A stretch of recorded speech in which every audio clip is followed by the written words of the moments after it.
So this is a supply chain, right? We go from raw materials to manufacturing to distribution, and ultimately it goes to a retail store where the product is being sold.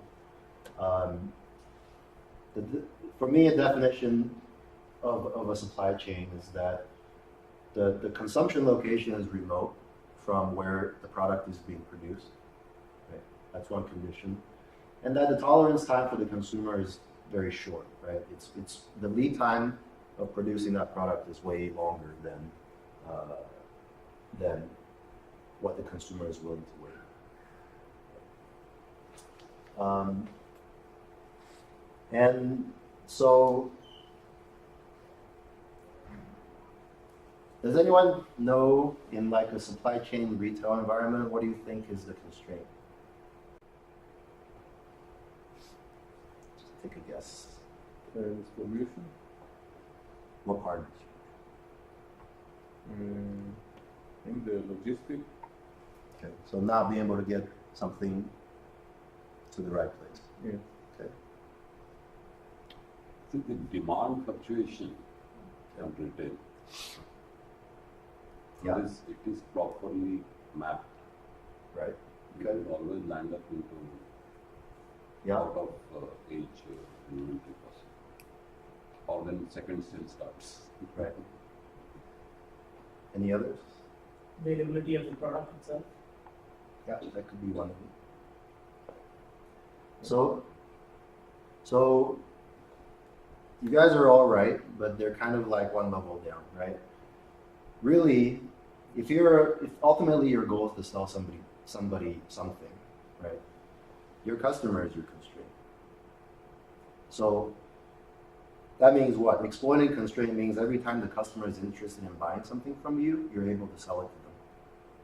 And they may not want to wait. They may not find what they're looking for. Those are all loss of sale, right? In that situation. So the more that you can make sure that the customer gets what they want whenever they come into your store or they place an order, right? That's exploiting your constraint. So, so you're right in the sense that what we really need out of a supply chain is to make sure that we have the right product at the right time in the right place. So going back to this, when the lead time is longer than what the customer is willing to wait for, right? And we need to make sure we have the right product in the right place at the right time. That means we need to predict what the customer is going to want, right? That's the logical next step. So in the supply chain, we generally think of products as going from raw material all the way to the store, but there's a reverse flow of information from the retail store back to raw material, which is a signal of how much we should produce or when we should send something somewhere. Right. And money goes the other way as well. But I think the ability for us to process this information quickly and react to what is actually happening with consumption is the key in having an efficient supply chain system. Go ahead. So when we do forecasting, really the point of sales, well, all right, let's just get all these out. I should just take out animations for our slides. Okay. These are the things that we know generally are issues with a common supply chain, right? Lead times are long, deliveries are uncertain, right? Trucks break down or we don't have the parts, whatever. Demand fluctuates, like you were saying. Overproduction, underproduction, right? If we make too much of something, I'm at risk for it going obsolete. I'm at risk for carrying a whole lot of inventory in my system and tying up my cash. And a lot of times, if I have that risk, there's a further risk of me if there's a buyback, right? If my retailers can't sell it, then they're gonna sell it back to me. I'm stuck with all this inventory that I don't know what to do with. Overproduction can also mean liquidation and sales, right? We have a whole bunch of something. We know that when the next season comes, this happens in the computer industry all the time, right? And also in the case that maybe you guys read about on our TOC Club website, fast fashion. Next season has a whole bunch of products coming in. In some of those situations, the extremely sharp drop off, meaning that when the next generation comes in, I get almost no sales of my obsolete inventory, nothing. So that means I have to start putting it on a very, very steep discount. So that means lower revenue and lower profits for me. Right? Underproduction, of course, leads to stockouts, not having the right inventory at the right place.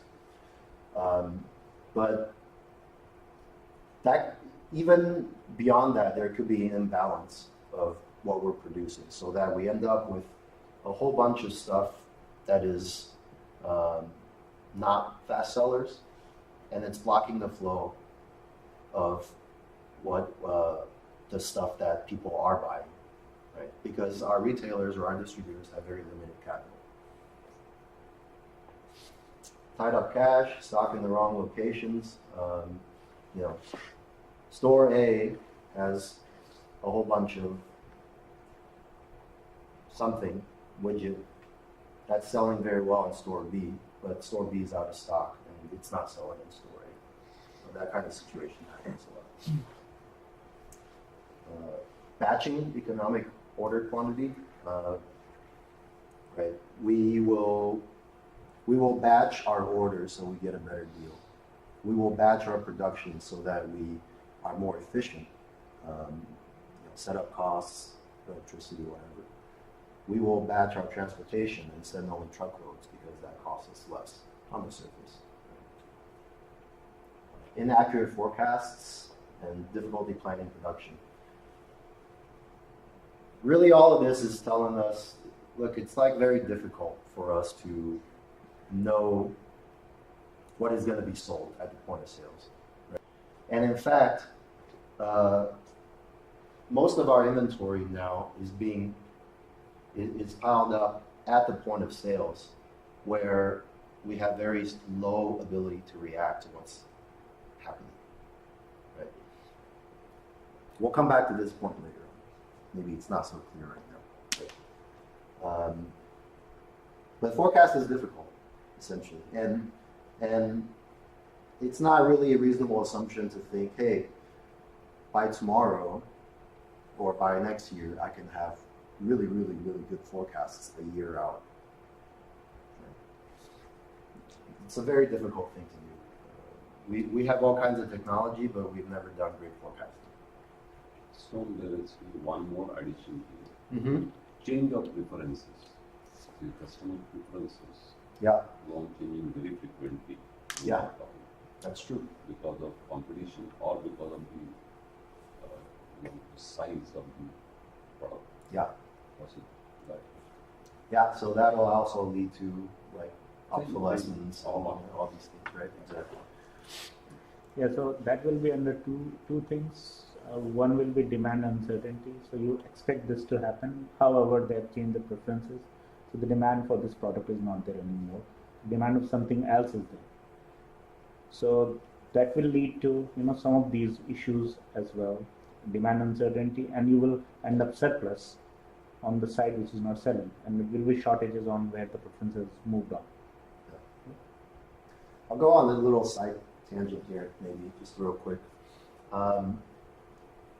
because I think it's a good point.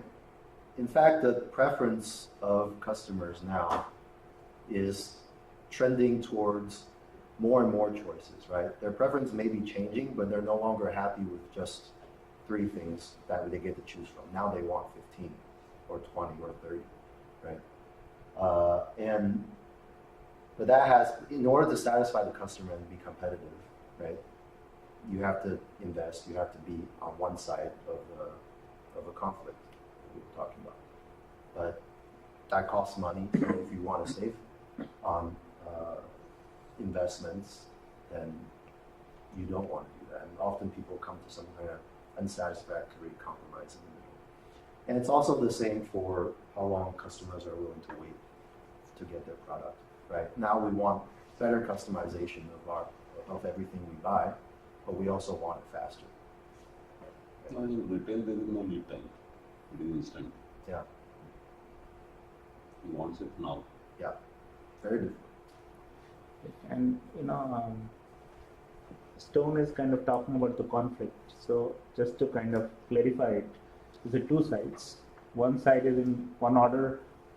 One side we want to satisfy the customer. So we want to carry the choices or the product that the customer wants. Right? We want to do that because we want to satisfy the customer. Sure. But the other side of conflict is if we carry too much of different things, it will cost a lot of money. Yeah. Which means I have to invest more. True. So in one hand, I want to satisfy the customer, for which I should carry a lot more. On the other hand, I want to kind of make a profit and run a profitable business. That means I should not carry that much more. So these are two sides of the conflict. In one side, where we want to have a lot of choices, and the other side, we want to kind of limit the choices. And those are the things which are in conflict. So we will go into detail and we actually go through some of these conflict diagrams. But I just wanted to highlight that there are two sides to it. That's all. True. Okay, so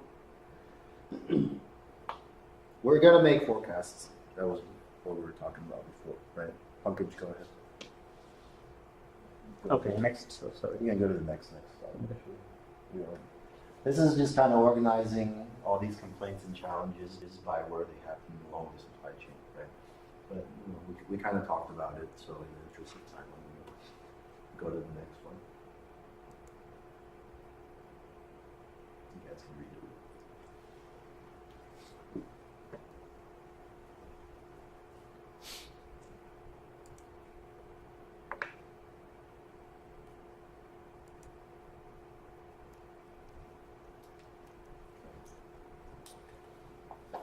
Keep going.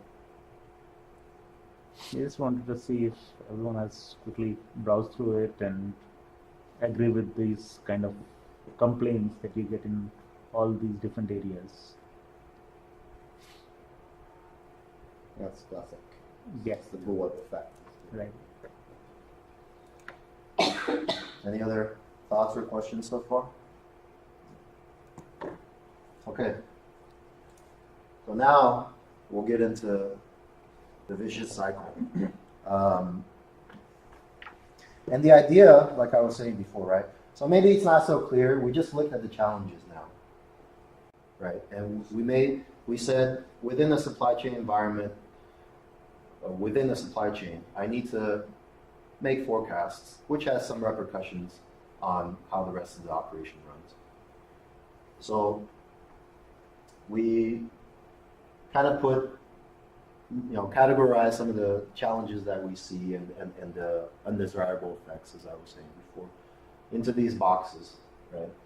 And the idea of vicious cycle is that there's going to be cause and effect among these. Often, me or Pankaj, we go to an organization and we see, they would say, we do interviews, and we interview manager A, we interview manager B, manager C. They would say, oh, this is, if I were to run things, I would do things like this. And that guy would say, no, actually, if I were to run things, I would do things differently than this guy because, what I said makes more sense, and so on and so forth. All of these things generally have one underlying cause that's manifesting themselves in different ways in different departments, for example. Right? So our exercise is to find what is that root cause relationship that makes this churn happen. And that's going to give us a good idea of how we're going to go about changing it. Right? So again, let's say we went into a supply chain or distribution company, and these are the things that we hear from managers as they're being interviewed. Okay. What is the cause and effect between all of these, and you know, how we can arrange them into a feedback cycle that worsens the situation.